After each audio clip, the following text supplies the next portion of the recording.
Selam aleyküm cemaat. Su ne yaparsınız? Ne işliyorsunuz? Niye tam ovalarda durasınız? Kana ateş gibi yana. Hey hayca. Hey hey kana. Kaya bana.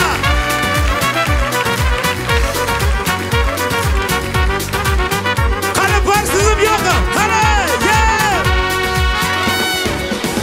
Yarım hasretin tuttu beni. Korkarım ki unuttun beni. Çapa çapa gelsem yanına. Edeceksin mi bağlı beni? Yorulgandırsan gel otur şöyle. Deyip al sana kalbimi kalbim. Yanar gönlümde ilacı seni de. Anlasan ne olur alımı. Yaylada kuzular yayılmaganca, sevdalık olur mu sarılmaganca? Aç kollarını sıkı sıkı boynuma dola. Neler olur belli ola.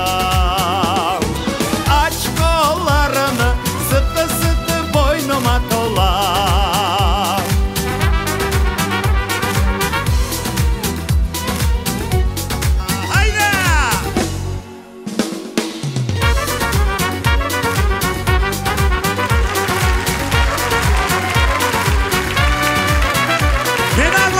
Ne türasız o kadar? Kanıvan kardeşim, ateş gibi yana. Dudakları taze kiraz, zalim öptürmez ki biraz. Bu dünyanın geceklerini o gün ezersem bile az. Yorulgandırsan gel otur şöyle. Deyip al sana kalbimi kalbim. Yanar gönlümün ilacı seni de. Anlasan ne olur alımda. Yaylada kuzular yayılmaganca, sevdalık olur mu sarılmaganca? Aç kollarını sıkı sıkı boynuma dola.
Yaşasın Kırım halkı, sağ olunuz.